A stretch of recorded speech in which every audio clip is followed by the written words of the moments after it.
Hello and welcome to yet another episode of The Millionaire Mind. My name is Turife, and joining us today we have a very special guest who goes by the name Lillian, who is the founder and creator of Pambo Letu. How are you? I'm good. Thank you for having me today. Thank you so much Such for a making pleasure time. Yeah. to be here. Yeah, I have said your name. I have said Pambo Letu, which is your brand, but please introduce yourself in your way, in the best way possible. Yeah. So my name is Lillian Myra. Mm-hmm. I'm the founder of Pambo Letu.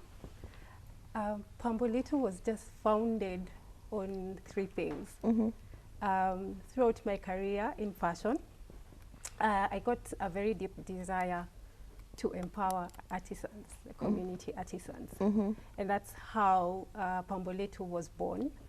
And even more so to celebrate our heritage and our culture. Mm. You know, African culture is so rich. Mm-hmm. And I felt like, yeah, I want to be part of the movement that Yes. is actually amplifying the African story. Yes. So that's how Pambo Letu came about. Mm-hmm. Yeah, and also we employ sustainability in our production processes. Mm-hmm. So out of all those things, we make a beautiful product, Yeah. a handmade bag Mm-hmm. made out of love, you know, by the artisans in Yeah. the community. Mhm. I have such a deep desire to give back Yeah. and to see lives changed Okay. in the community. Yeah. That is so awesome, Yeah. and it's such an ingenious decision to, involve everyone around you in what you do, and Yeah. involving, the day-to-day people in Mhm. your passion, and making sure that it's not just you who's elevated, it's everyone around you.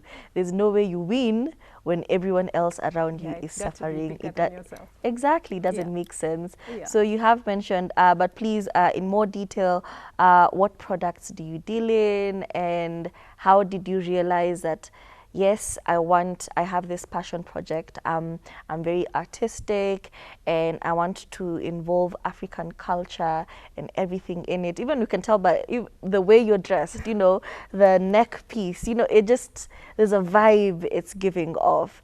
So what was your thought process when you're saying, this is what I want to create, and then you ended up creating what you do? What do you do at Pambo Letu? So for Pambo Letu, when we began, as I said, I had a deep desire to give back to the community and also to work with the artisans. Because throughout my career, I really got engaged a lot with artisans in the community. I would go to source things, raw materials, and from just the conversations that we had, I felt there is a need that I need to bridge. Just making sure the artisans are paid fairly. Yeah. And out of that, I saw I could start from somewhere, I love bags personally. And I remember there's a pouch I had. I bought it. I like thrifting as well. I bought this pouch, and I kept on just carrying it, everywhere. I would organize my bag, my things, and just throw in my bigger bag. And I was like, I think I can create something that has a touch of Africa, Yes. in the product, and just fusing the runway kind of product, and then putting in African culture in it. I felt it's really a good approach, and people will appreciate, even our own Africans will appreciate the product, and then we take the products global. Yeah. So that's how we started making. In fact, our first product was a pouch. You'll see the photos, but that's how I began, with a pouch. And then later on, we grew into, a tote bag that you can use it on safari, on a road trip, overnight stay. We came to, a mini bag, that you can use for office and look trendy and luxurious. Yeah. To even a sling bag, that you can sling anytime, any minutes. Like I carry one all the time. Yeah. Yeah, so that's how we've grown in terms of the products. Awesome. Yes. And when you talk about, you know, how you started small with that, with just that one pouch, and then gradually progressed to other different products. We're not talking about expansion. Yes. A passion project that was necessitated by, I carry this all around and Yeah. it speaks to me. This is who I am, and I'd like to share this experience with everyone else. And now here you are growing your brand. How was that? You know, for you, how did it feel for you to be able to live this dream, and how was the reception to your products? Wow, that's a $1 million question. Mm-hmm. So I really just started very humbly, and I must tell you that if you're inspiring to be an entrepreneur, Mm-hmm. you just have to start.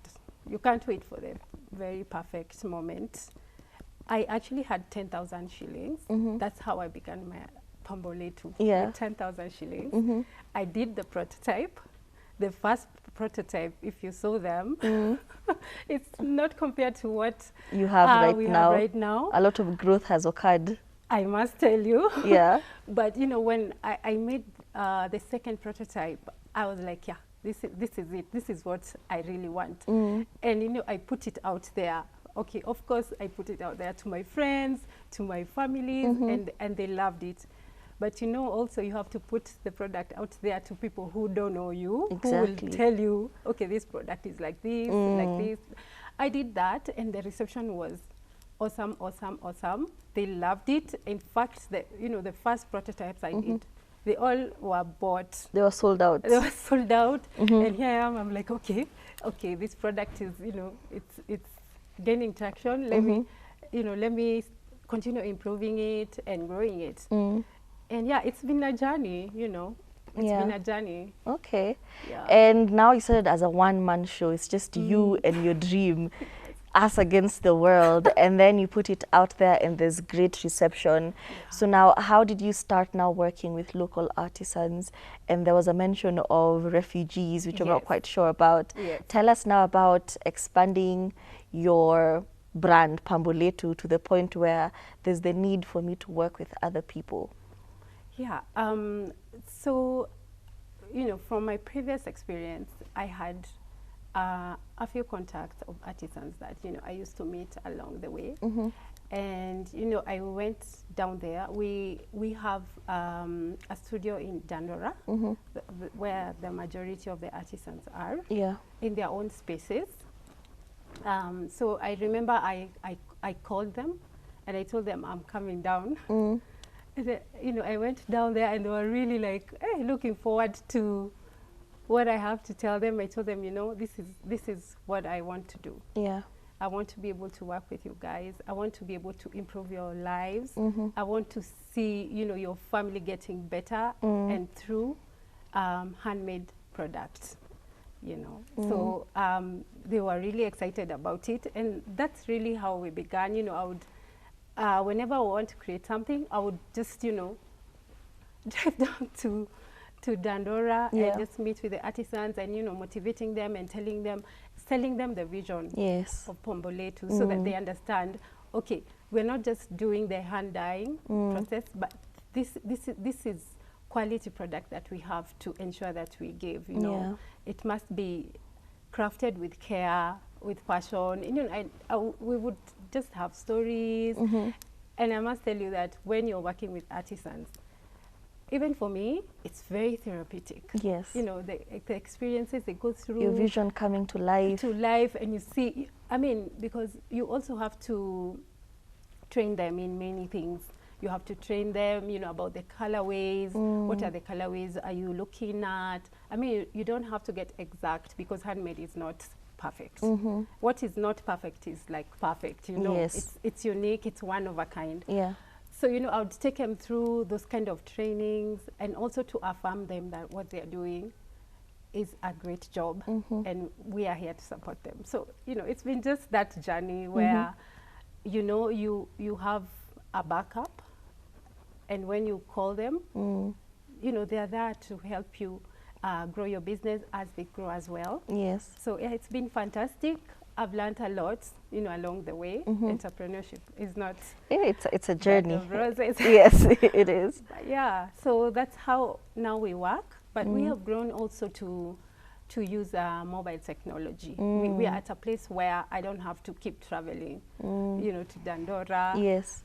To check on a sample. Yes. Now we have put systems where if you're talking about colorways, they exactly know how we do things, Yeah. how we tie, how we dye, and I've even gone a step ahead to make sure as we are growing, as we are scaling our production, that we have documented our processes, so that now as we are scaling up, we don't have issues of quality, because quality is really everything about our business. Yeah, for our target market. Awesome. And speaking of target market, who is your target market? You are. My fellow African people. Yeah. Yeah, but we speak to people who value handmade, people who value giving back to the community, people who value sustainability, because and also we educate people who don't know what is sustainability, what is this giving back to the community, and also we amplify all that through our storytelling, how we tell about our business and products. Awesome. And how long have you been in the industry for? Yeah, it's let's say 4 years. 4 years. 4 years, because Awesome. it's actually was birthed in COVID. This baby, it's a COVID was baby. Yeah. But but it's really growing, and we're liking how it's going. Yeah. Yeah. And not many businesses will be doing what you're doing, working with community, becoming a community-based business. Yeah. I think apart from you, the only other brand that I saw doing community outreach and involving everyone around them was, I think, Twendele, and that was a very long time ago. I know. You know Twendele? Yeah, I know them. That was a long time ago. And the now knitting and knitting and the woven and the tie and dye, and I remember going, and it was fun. Yeah. So now just hearing about your story and hearing about you working with other people, it just brought me back, and I'm just like, oh, that was such a nostalgic feeling I know, for me. But now, what would you say sets you apart from other businesses? Because, doing what you do and creating the products that you're making, there's an African infusion into it. There's, I'm speaking culture, I'm sharing what my people and who my people are. It's just a representation of Africa. So a lot of people will do it maybe for the profits, maybe to target tourists, maybe there's always an agenda behind it. So what would you say sets you apart as Pambo Letu from all the other businesses? Wow. We are very meticulous. Attention to detail. That is really what we are about. And on top of that, now we fuse the culture, our tradition, into the modern world. So that means people can have both.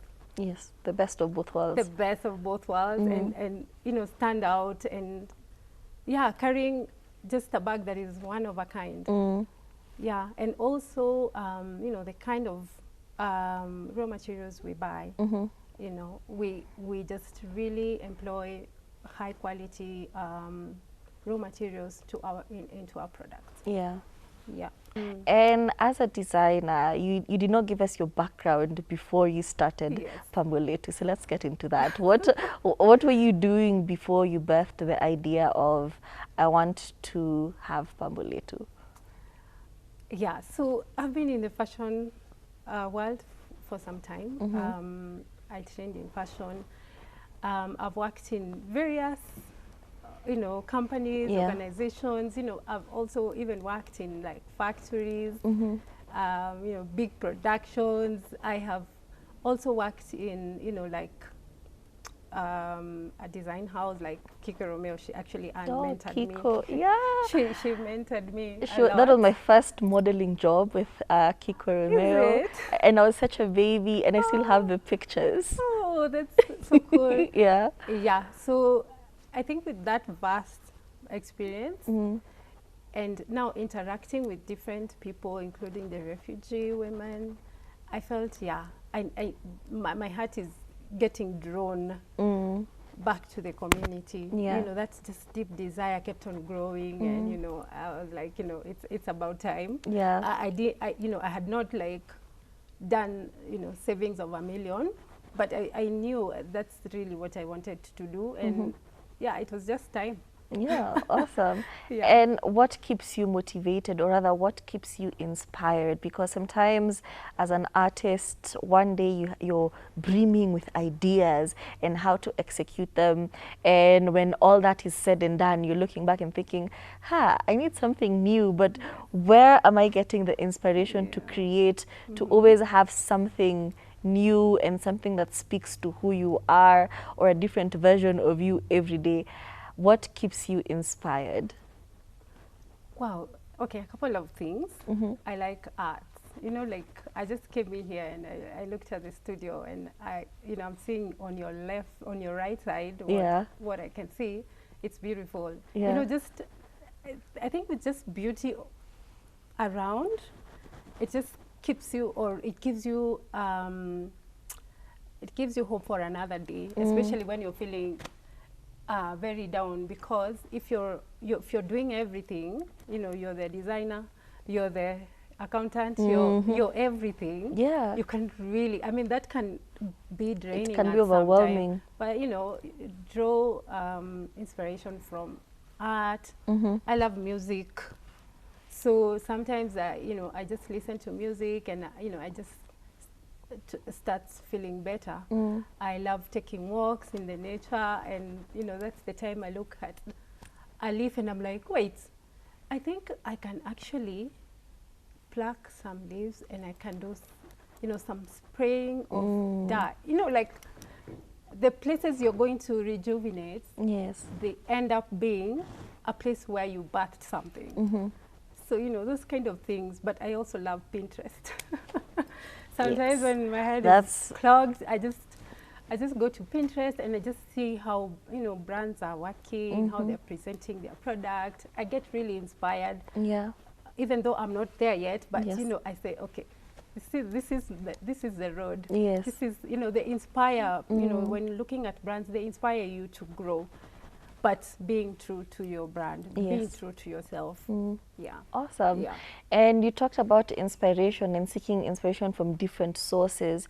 And I realize sometimes, especially as a new business and a small business starting out, you have all of these fresh ideas and you're putting them out there, and then somebody more established comes and picks your design and because they have the know-how or the capability to do a mass production, sometimes they do get away with it. Have you had that experience, and how do you deal with such instances of, I know that was my design, but just because they did something or they added a comma somewhere, it's still yours?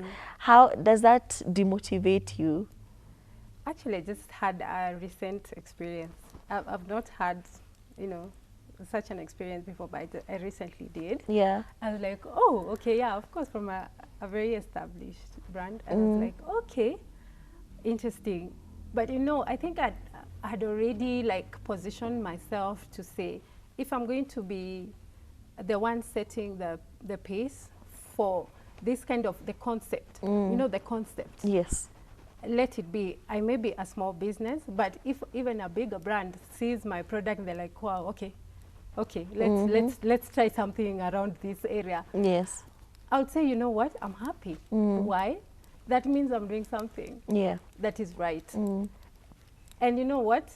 I believe in God, and I know what is mine is mine. And I know that God will give me what is mine. Yes. Yeah. So I'm happy if, you know, people get see my product and they get inspired to get in the same line.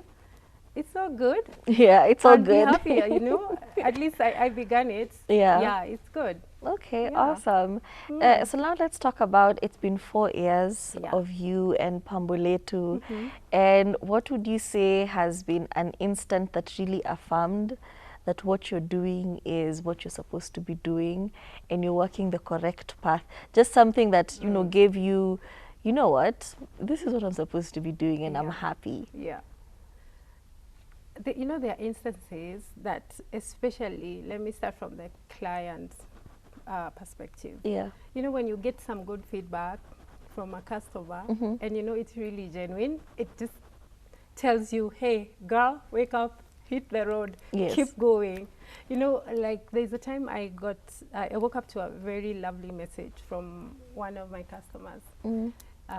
They just bought a bag, you know, the big tote for a road trip. And after a few days,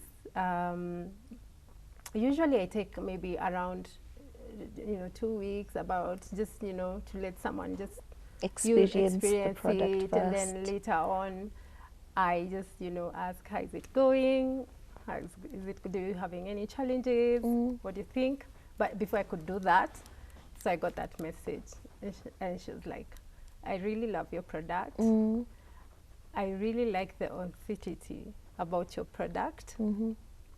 And actually, the stories that you tell on social media, it's someone who just bought a bag from Instagram. Yeah. They told me, continue doing what you're doing. We love the product. It's beautiful. You know, those are kind of things that make you feel, okay, if I was thinking about giving up, Yeah. I have This to is pick not up it. myself and keep going. True. And again, to the community, when I interact with them, and because I train them even on costing, because those are the gaps that I saw. Yes, costing. Yeah, costing their labor and everything. I sit down with them, and right now they have a template they use to be able to calculate their labor. And I remember one day they told me, you know what, Lillian, what you've done to us, you've really helped us, because now we feel confident in giving quotes. We now feel like we're not being underpaid by other people. So and sometimes that's usually the problem. You don't know how to price what you're selling, and when you get the money, you feel like, yeah. So those kind of stories that come back to me, and I go like, okay, fine. Okay, I have to keep going then. If that's all I can do for them, okay, fine. Let me keep going with this. Yeah. Awesome. I'm so mesmerized by everything she's saying, and the impact actually that you've had in the community. You really cannot compare. Even if it started as just a business, the impact on all the lives that are working with you is something we should just applaud you for, and thank you for doing what you do. And since I'm also a party pooper, I need to ask you about the challenges. What challenges do you experience, especially as a brand or a business in Kenya, and working with everyone around you? In the 4 years that you've been in business, what would you say are the challenges you've experienced? So it's been 4 years. We've had tons of challenges. Yeah. Things like production, especially because you want to maintain quality, and also at the point of scaling, because when you're working on handmade products, you have to be very careful. Everything is beautiful, but when it comes now to quality, you have to really focus to make sure that all the time the quality is met. So we had challenges in terms of putting systems that will support that. But as right now, I can report that we are at a very good point where now we are not afraid to scale up the business. Things like, of course, funding, because when I began Pambo Letu, it's really right at the luxury level. So with that, it comes with things like raw materials. Everything is everything is up. It costs more to buy raw materials. To buy leather, to buy canvas, to even working with the artisans. Everything just demands a lot of money. It's not like just taking a kitenge fabric from a shop and then just making a bag. this one is really a whole long process Yeah. to achieving a beautiful product. So I have faced challenges in financially, basically. And right now, we're in a better position, but yet we are right now just looking for an angel investor Yeah. who can just come and just like what we do. I mean, look at the figures that we have made so far, and just, inject Pump money into the business. to scale. We're Yeah. at that place where now we want to hit the highway. Awesome. Yeah. But as we're winding up, where can we find you? Because, all of this is sounding lovely. Of course, we would love to buy your products and interact even with you personally. First of all, your social media handles and also physical location if you do have one. Okay. So you can find us on Instagram at Pambo Letu. You can find us on Facebook, Pambo Letu. We have our website, pamboletu.com. You can, check there also. We don't have a physical shop as yet, but we sell online. But yeah, we switch between Dandora and Kiambu. Yeah. Yeah. Okay. Yeah. Awesome. So, ladies and gentlemen, that was Lillian and her very impactful story. I do hope you get to interact with her off of the show. And I hope that you have learned that when you have a business, for you to be successful, everyone else around you has to be successful. My name is Turife, and until next week, goodbye.